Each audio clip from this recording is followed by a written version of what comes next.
श्री कृष्ण उन यज्ञ पत्नियों से कहते हैं कि आप तो गृह की स्वामिनी हो, यदि आप गोविंद के चरणों में प्रेम करें तो आपके माध्यम से उस प्रेम का असर आपके पति पर भी होगा, आपके घर में भी होगा, आपके परिवार में भी होगा, आपके बच्चों में भी होगा।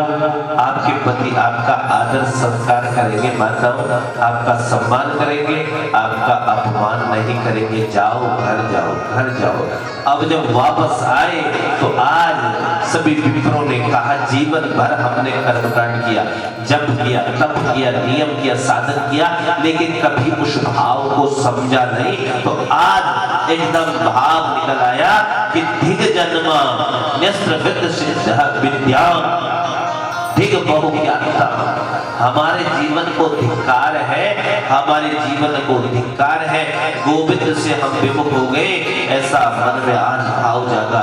और जैसे ही पत्नियां वापस लौट कर आई तो पति एकदम चरणों में गिर पड़े कि आज कितनी बड़ी कृपा की तुमने, तुम्हारे कारण हमें भी गोविंद का दर्शन हो गया। बोलो वृंदावन बिहारी लाल की। तो कुल मिलाकर इस भाव से ये समझना चाहिए कि कोई जरूरी नहीं कि जो पूजा पाठ कर रहे हैं उनको मिलेंगे भगवान, ना ना ना, उनको तो और नहीं मिलेंगे। कारण उनको ज्ञान है और तब भी वो क्या करते हैं, विमुख होते हैं। और जिनको ज्ञान नहीं है वो जरा भी हाथ जोड़ ले, परमात्मा उसी में है। तो इसलिए जितने भी पूजा पाठी लोग हैं ना, उनको तो विशेष ध्यान देना पड़ता है।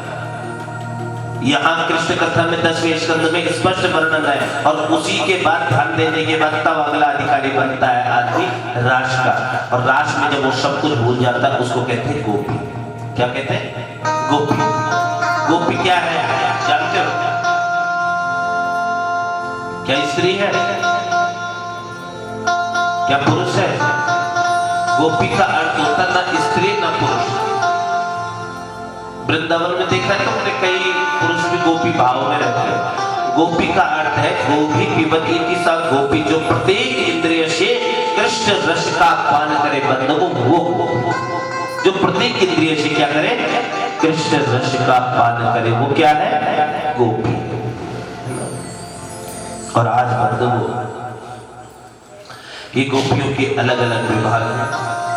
रास पंचाध्यायी श्रीमद् भागवत के पंच प्राण। रास अध्याय रासलीला प्रसंग शुरू करने से पूर्व कहते हैं अपने में गोपी भाव लाए। क्या लाए? गोपी भाव। कहते हैं जिनके सर नहीं ढके हैं वो सर ढक ले, गोपी भाव लाए। जिनके पास पल्ला इत्यादि कुछ नहीं है अपना हाथ रख ले और गोपी भाव में जाए कि ब्रज के नंदलाला राधा जी के सावरिया, शब्द दुख दूर हुए जब तेरा नाम लिया।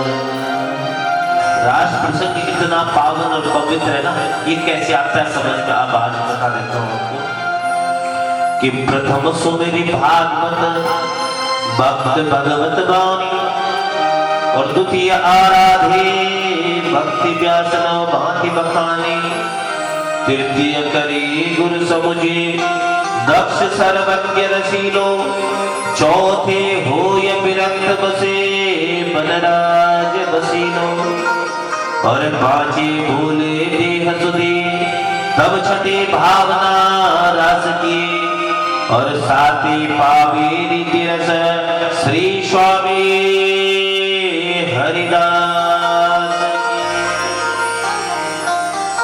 रास प्रसंग यदि सुनना हो तो स्वामी हरिदास जी ने लिखा है। ये हरिदास जी वही है जिन्होंने बांके बिहारी जी को प्रकट किया। बांके बिहारी के प्राकट्य करता कोई और नहीं, स्वामी श्री हरिदास जी है। पहले कह रहे हैं भागवत सुने, अपने मुख को पवित्र करे हरिनाम संकीर्तन से, और व्यास जी ने नवदा भक्ति का वर्णन किया है, उसके आधार पर अपने जीवन को यापन करें। तीसरी भक्ति है गुरु श्रेष्ठ। कहते हैं बिना गुरु के रास प्रसंग भी समझ नहीं होगी। तो जीवन में गुरु का होना क्या है? परम जरूरी है ना। जो दक्ष हो, सर्वज्ञ हो और ऋषि हो। चौथी भावना है कि मन में विरक्ति लाए, और ठाकुर जी के चरणों में बसने का संकल्प है। पांचवी बात देह। देह जानते हो किसे कहते हैं? अपने शरीर को भी भूल जाओ थोड़ी देर के लिए, अगर इसको समझना है तो अपने शरीर को भी, अगर शरीर को सोच लिया कि मैं स्त्री मैं पुरुष, तो नहीं समझ पाओगे रास को भैया। रास ऐसा प्रसंग है ना कि भगवान ने जिन गोपियों के संग रास किया है, इन गोपियों के बारे में 1 मिनट चिंतन करें।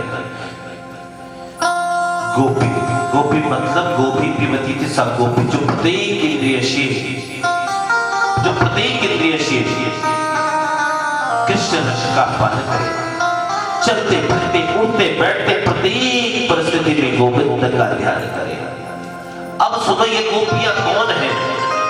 मन में कई प्रश्न कुछ आ जाए तो ध्यान देना, ये गोपियां क्या है? भगवान राम जब 14 वर्ष के वनवास के लिए गए थे तो मेरे रघुवर ने दंडक वन में जब वहां से निकलने लगे दंडक वन से, देखो अगर तुम इस प्रसंग में बातें करोगे ना कि कौन आ रहा है, जिसको जहां बैठना हो बैठे, नहीं तो समझ ही नहीं आएगा। अगर 2 जगह अपना दिमाग लगाओगे कि कौन आ रहा है, वो रास्ता भी पूछ रहे तुम्हें कहां बैठे क्या बैठे, तो नहीं आएगा समझ में। गलती तुम्हारी है उसकी है, उसकी तो जितनी थी तुम तो और मूर्ख बने, इतनी देर से बैठे हो, किस लिए आए फिर यहाँ जल्दी? उनकी तरह ही घर से आराम से अभी 2 नहीं बजे, इसलिए बंधु अगर इतनी देर से तुम्हें वहां पहुंचाया और फिर तुमने वही धूप में, जैसे क्या राख में हवन करना क्या हो जाता है? निरर्थक हो जाता है। ऐसे ही भाव से इधर जाना क्या हो जाता है? कथा को निरर्थक कर देता है। तो बड़ी मुश्किल से तो वहां पहुंचाए तुमको, और तब तक तुम दीदी भूली में फिर वहीं अटक गए। आए थे हरि भजन को और फिर होटल लगे कपास, कैसे लाया? कभी मन को समझने का प्रयास तो करो। ये गोपियां कौन है? भगवान राम जब दंडक वन में गए थे ना, तो मेरे रघुवर ने राम वन में जब गए थे तो जितने बड़े बड़े बूढ़े बूढ़े संत थे महाराज, जब उन्होंने राम जी के सौंदर्य को देखा तो सबके मन में भावना जगी कि क्या हम लोग भी गोपी रूप में भगवान की सेवा कर सकते हैं। तो वो वही दंडक वनवासी जो थी, जितने ऋषि थे, वो सभी आप आज क्या बनकर आए हैं? गोपी बनकर आए हैं।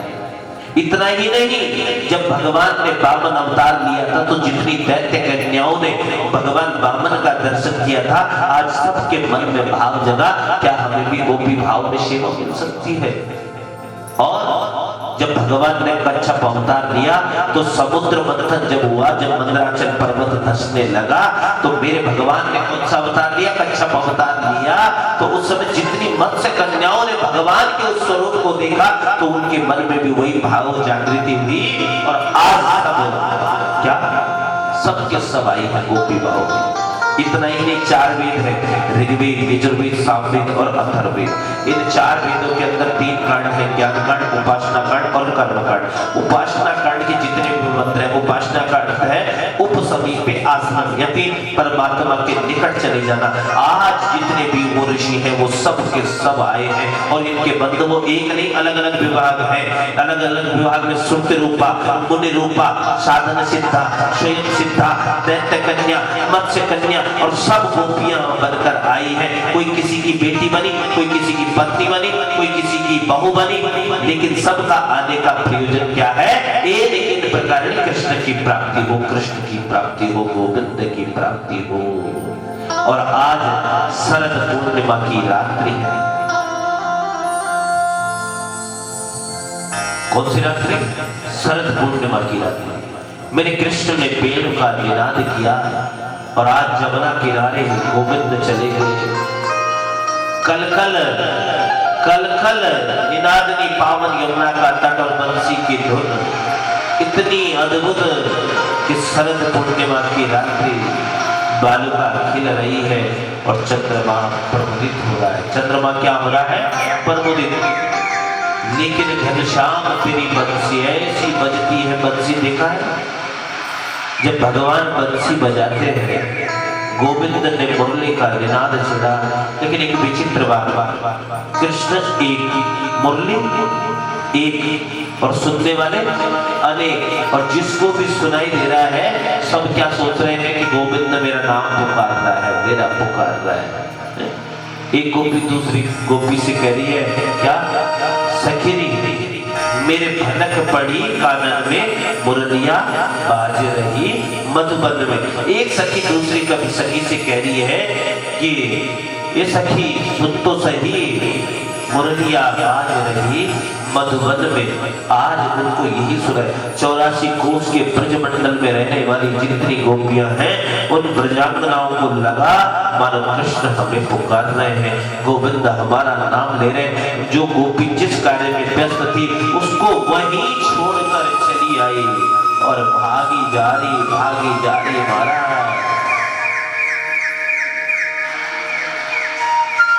बंधुओं अस्त व्यस्तता इतनी बढ़ गई, एक गोपी ने क्या किया जानते हो?